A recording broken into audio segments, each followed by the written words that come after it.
Good morning. Welcome to the class, How to Tell It May Be Time to Place an Aging Loved One. One of the hardest choices a family will ever face is deciding whether it's time to place an aging loved one into a care community.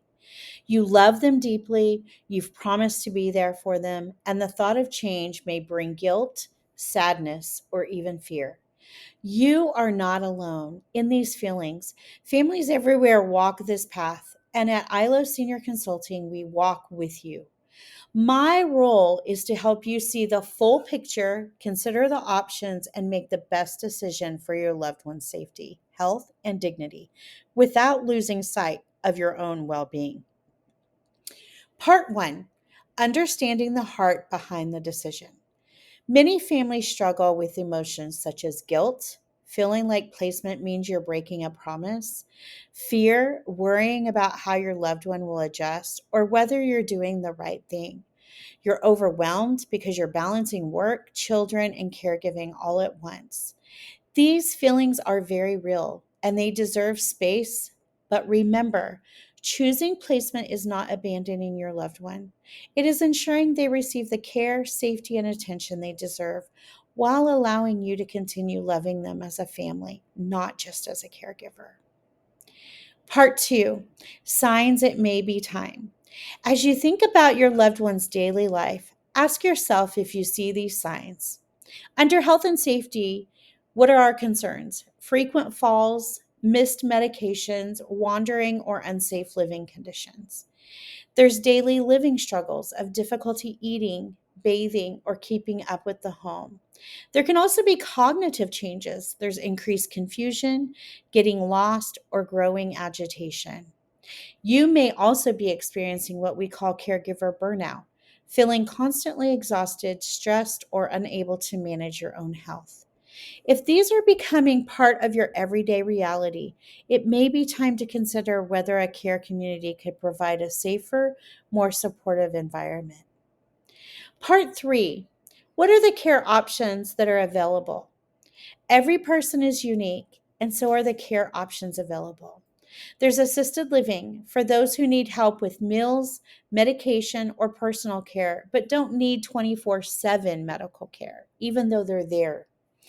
Memory care. This is specifically designed environments for loved ones with dementia or Alzheimer's. Or skilled nursing and long term care.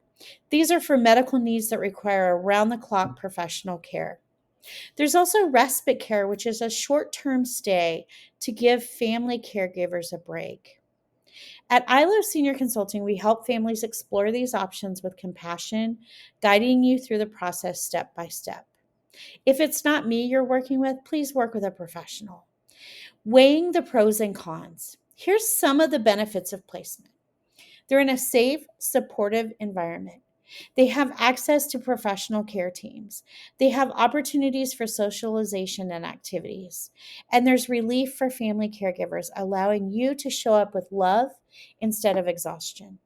Here's some challenges of placement: the emotional transition for both your loved one and you, the financial commitment of a long term care, and adjusting to a new routine. When families walk through this with us, we look at the pros and the cons together because the right decision is not just about today, it's about long term quality of life for everyone involved. So here's a discovery survey. This will reflect on what your needs are. Answer honestly with compassion for both yourself and your loved one. Has your loved one had multiple falls in the last 6 months? Do they frequently miss or refuse essential medications?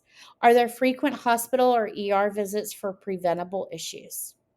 How about in our daily living? Are meals skipped, spoiled food left uneaten, or has weight changed noticeably? Is hygiene a problem? Bathing, grooming, laundry being neglected? Is the home environment unsafe or unclean?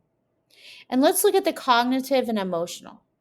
Do they wander, get lost, or show increased confusion? Are they showing signs of paranoia, agitation, or aggression? Are they becoming more isolated or withdrawn? What about your well being as the caregiver? Are you or other caregivers exhausted, stressed, or experiencing health issues? Is caregiving interfering with your work, parenting, or overall well being? Under financial and practical, is paying for in home care becoming unsustainable? Do you believe placement may provide a safer, more supportive environment for everyone? So let's reflect. If you answered yes to several questions in the safety or health categories, it may be time to seriously consider placement. If you answered yes to caregiver burnout questions, respite care or added professional support may help you take the next step. If you answered no to most, you may still benefit from a professional consultation to plan ahead. At ILO Senior Consulting, we specialize in helping families like yours make these decisions with grace and clarity. We walk with you through the Medicaid process, facility selection, and the emotional journey of placement. Remember, placement is not about giving up. It's about giving your loved one the care they need while giving your family the peace you deserve. Here's my final thought. Choosing placement is not the end of your role as a son, daughter, spouse, or grandchild. It is the beginning of a new chapter where you can focus on love, connection, and meaningful time together without carrying the full weight of caregiving alone. I hope this has been helpful to you. If you have any questions, please reach out.